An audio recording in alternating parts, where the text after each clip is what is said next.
got it stood up, but it's not super sturdy. Alright, well,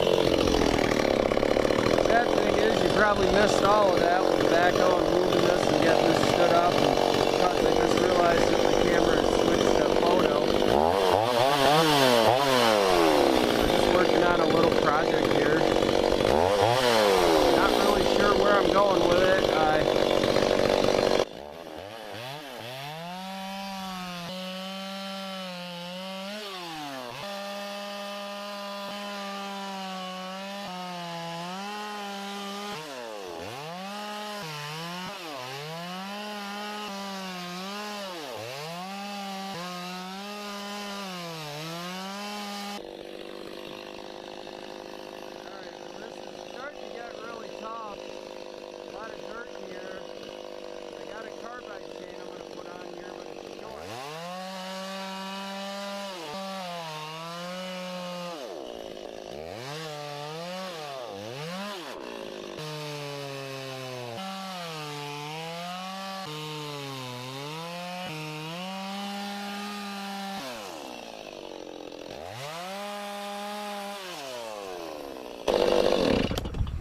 Okay, so yeah, I don't know exactly what of the video actually came out. I discovered that my camera settings had switched. I switched them somehow to photograph. Because this is so dirty, such dirty wood, I want to get a carbide chain on this saw. I only have a short one, but I'm gonna try it out on this. It's probably the perfect scenario for it because this is just a fun project that I'm working on down here in the dump pile. It's a big chunk of wood that I see something cool happening with it. See something cool I want to do with it anyway. Well, we'll see what happens. This machine here, that's the owner of the property bought that. I take care of it so the trucks can get in and out and put their wood, the tree crew trucks. A nice machine. It's in actually really good shape for what he bought it for. It's tired. It's definitely had its day. There's a heavy use piece of equipment. I mean, it's perfect for this. It still does a lot of work. Hi everyone. Today we're gonna mess around with an odd chain that a lot of people don't commonly use. This is carbide. This is your standard, they call it duro. You see the chain is the links are kind of funny looking. There's only so much of it that you actually get use out of before it's useless. But you know what? For the life that you get out of a carbide chain, I mean, if you don't, you know, everything has its limits. If you really beat on these hard, like digging into dirt with them, yeah, they're gonna really wear out and be worthless quickly, I would assume. But we're gonna find out. I want to make a chain that's long enough. I went down to the steel shop and bought another duro chain, and he gave me some pre-straps, some rivets. That's your duro chain, Pico Duro. It's 3/8 Pico Duro. This is the small 3/8 chain. Remember, Pico is that's your smaller for like your 170s, your 250s. So this is where the big thick slab comes into play, because I can't drill in to this guy. We do need to bolt this breaker down. It's a good idea too. I just got little wood screws for now. which is weird, but hey, that's life. So we get this lined up, and okay, not bad. Didn't bend my drive links. So we have one broke chain, and we need to break the chain and rejoin the two together as one whole long chain to start with. Does that make sense to everybody? I hope it does. It makes sense to me. That's the process. I like to follow a process. Alright, let me get you guys close up here. We got this thing working. I know it's a little bit jerry-rigged. It's a little bit funny looking, but works for me.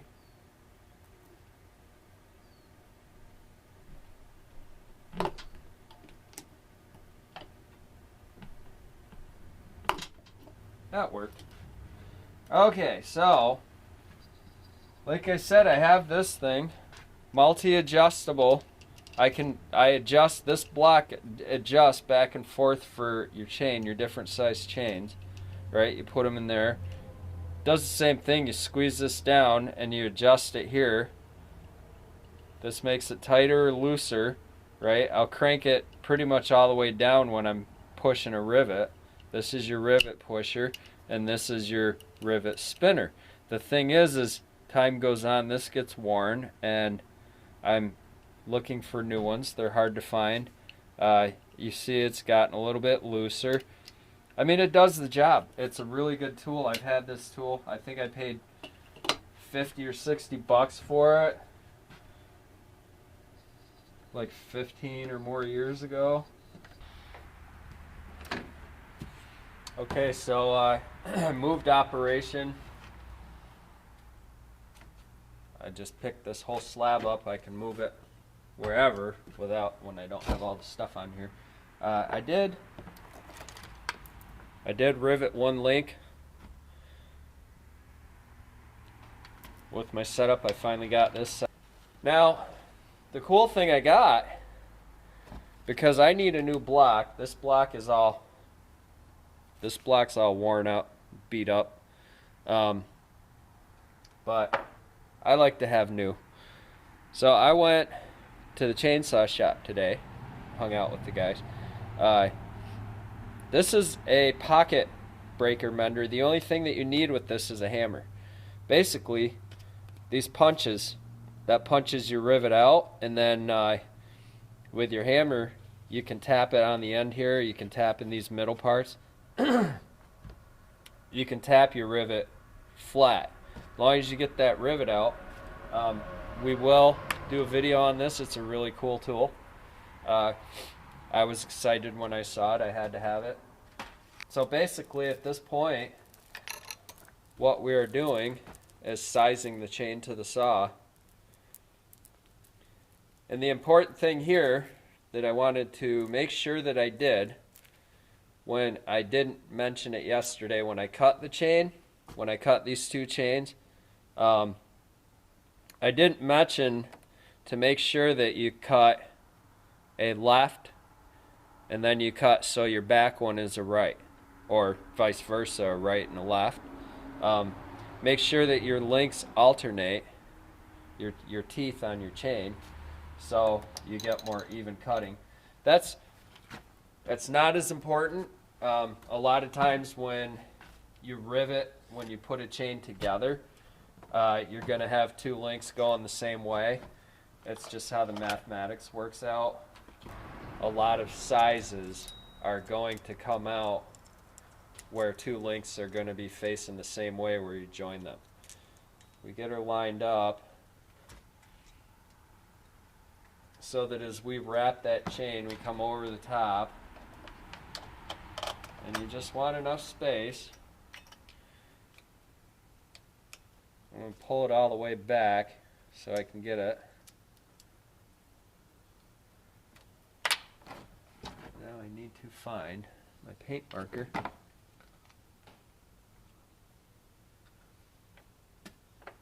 if there's anything that I would say amongst all these other tools that you absolutely must have, it's a paint marker. I don't know where I'd be without mine. It tells me exactly what I need to do. Now here I have two opposite lengths, and that looks good. I'm happy with that. You see, there's a left and there's a right. So I'm going to break this one, and when I rejoin it, it's going to give me a left and a right. Now I have everything together. My mind is a little bit more gathered toward doing this today. Springtime is in the air.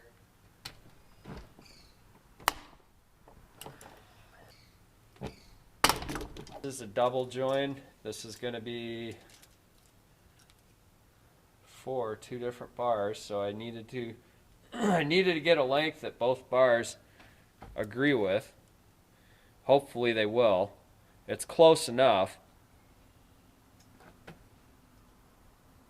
Now the only problem with a worn out, funky, used parts, this is why I want to get set up, because you see this driver is straight.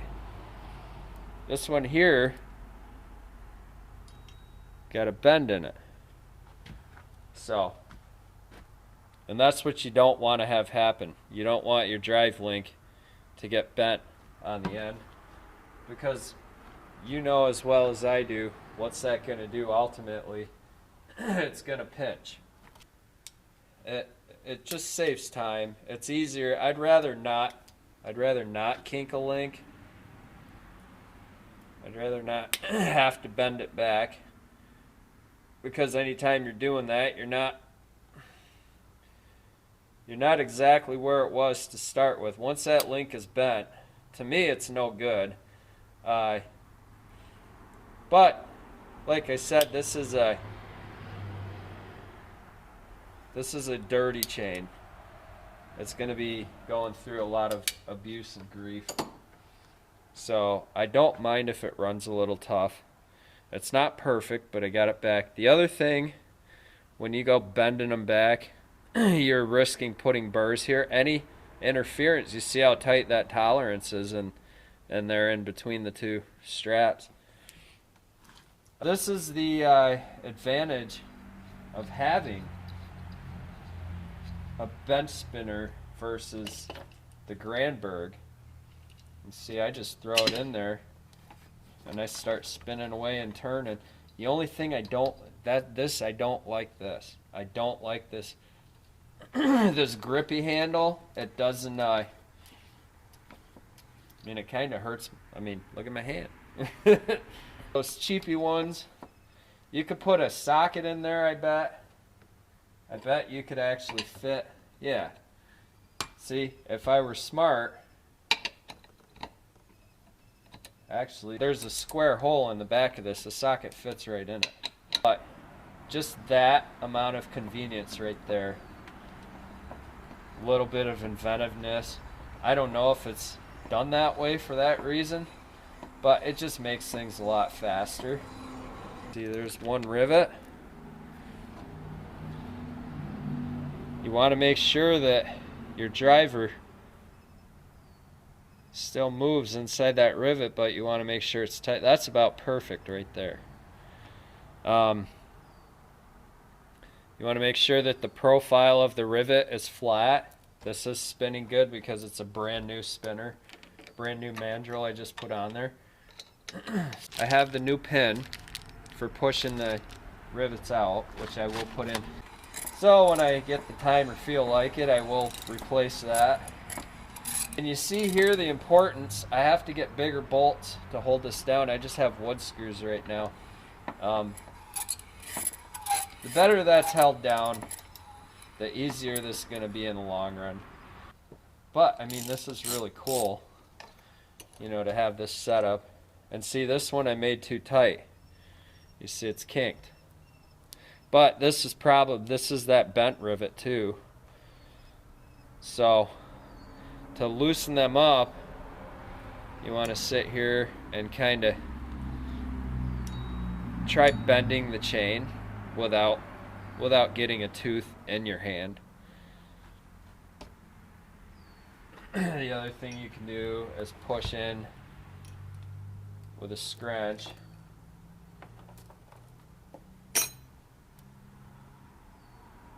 This one is way too tight. I may have to break this and do it again. I don't like them to be that tight. These are a little bit stiff, but they still move.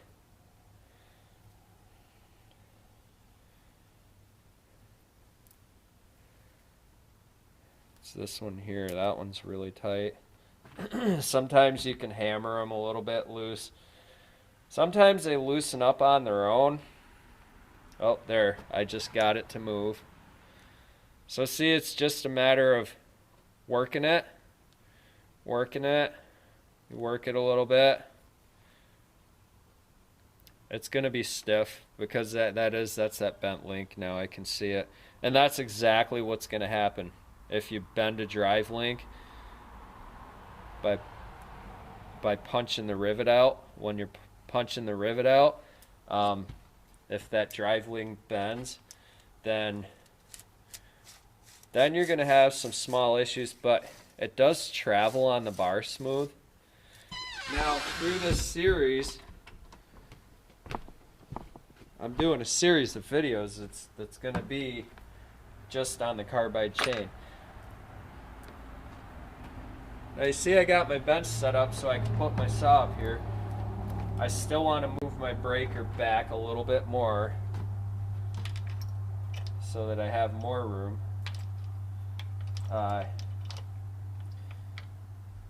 But the series, I'm going to do a series on just the carbide chain because I want to go through the life of the thing. We're going to get into some sharpening. You can't hand file these. That's the ultimate thing. You have to learn how to sharpen a chain with machine if you're going to use carbide chain. You can't use it. There's no hand file that's going to sharpen a carbide chain. Machines aren't bad. You guys have all seen the videos. Everybody's going to be naysayers, but okay, so for the naysayers, what do you do when you have a carbide chain? You can't just be a hard-nosed hand file only guy if you're going to move into the 21st century. You need a diamond bit or a diamond disc to sharpen a carbide chain. You can't sharpen with just a standard file. It'll hardly touch it. So we got the saw all set up, and this is the chain right out of the box. I haven't modified the teeth at all. Haven't done anything to it.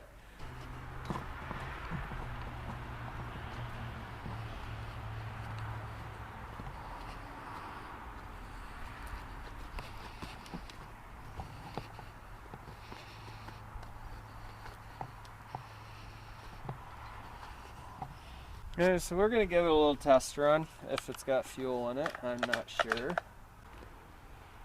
So just a thought, what I'm really interested in with this, I want to put a brand new chain, carbide, on one of my indoor saws that only cuts clean wood and actually see how long the carbide holds up for. I think that's going to be my next, when I get another chain and put the rest of that one together.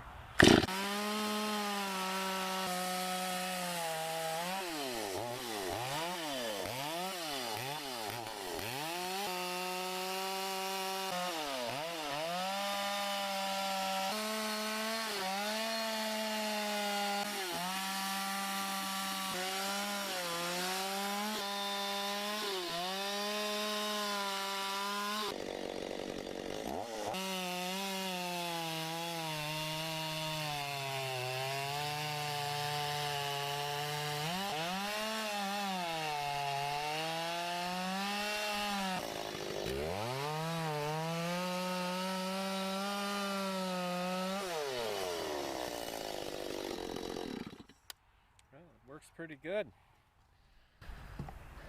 The thing I'm noticing already, harder metal. I think about this all the time when I'm cutting.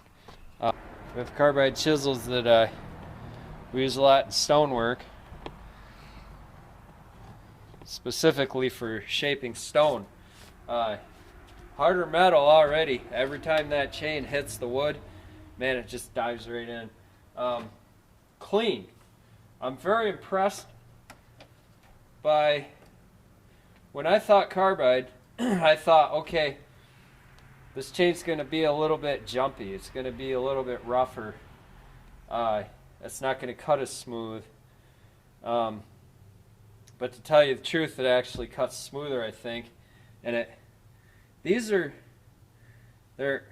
almost semi-chisel. You can see the ridge on them. It's not semi-chisel. It's actually a flat ridge. It's diagonal. So the chain comes up, then there's a diagonal, then there's your flat. I think that really helps a lot too, just the shape of this, because it gives me a square nose. This nose, the nose, when I say the nose, I mean the very point of the top of the tooth. It's never going to be a perfect point, like with a full chisel chain or even a semi-chiseled chain. You're not going to get that.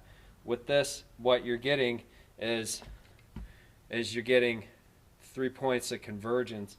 I think it's going to be really cool. That was my hesitation with ever buying these, was I figured carbide, it's not going to be as sharp as a standard chain, because a standard chain is chrome plated, and it's actually the chrome plating on a standard chain which gives it its sharpness. But to tell you the truth, I'm really impressed. So now I got a saw that's set up. At some point we're going to fit this bar up, see if that does work with that chain that I just cut. Right now I'm ready to rock and roll, and I got what I need for the day. It's been busy time, and so now I can go back to that dirty old stump I was working on down there, and I'll have a chain that's not going to wear out in 5 minutes. It still might wear out. That's where the jury's out on this whole thing. Is you see here, I don't have enough length for hardly anything. I could put this on a little tiny bar. I still might do that. I have small bars that this will fit. I might just do that. But then again, I might buy another length of this carbide chain and put together like an 18-inch or another 14. So I have one, like I said, in the shop to experiment with. But we'll see. We'll see there what goes on. And I hope you guys are enjoying the spring, and I hope got my bench set up. I'm excited about that. Now I can make massive amounts of chains. We're going to do some fun projects with that. Still some tweaks here and there, as you saw, that has to be made. But yeah, we'll see you guys next time. Thanks for hanging out.